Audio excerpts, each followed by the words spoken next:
Congratulations po. Sino ang pinakamatandang estudyante sa inyo? Ano? Taas ang kamay. Bibigyan ko ng 100. Ay, yun na. Ah. Ha? Oh, ate, ilang taon ka na? Konti lang pala tanda mo sa akin. Oh, ito, 100. Kasi, alam mo, natutuwa ako. Dapat ikaw ang muse nila. Meron ka ba sasabihin? Huwag kang iiyak. Sa mga darating na panahon, marami pa sila. Oh, ano yung susunod? Ano yung susunod na... Ha? Oh, gusto mong mag-hotwood, matuto. Mag-enroll ka, ha? Gusto mo? Oo, sige. Eh, 100 ka uli. 72 years old. Pumapasok Ha? Galing. sa University ng Barangay 167, hindi ba? Galing, no?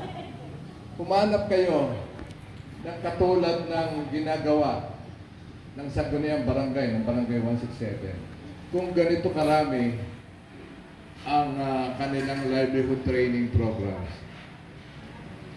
Meron bang ano dito, taga-ibang bansa?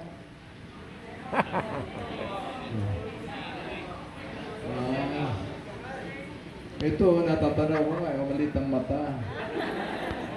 Sir, from what country are you? Korea. Ano ba yung pagbati sa Korea? Sige. Sige. Baka gusto mong bumati, ka. Ito pa. Ha? Imported talaga. Oh, sir.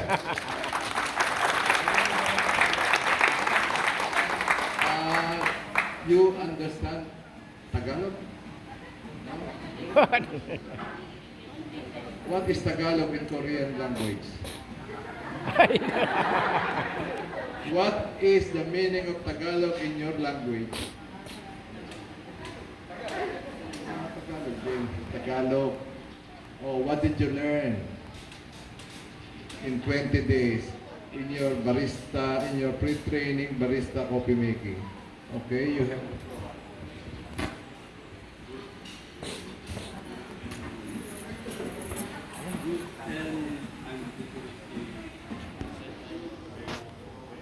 What kind of coffee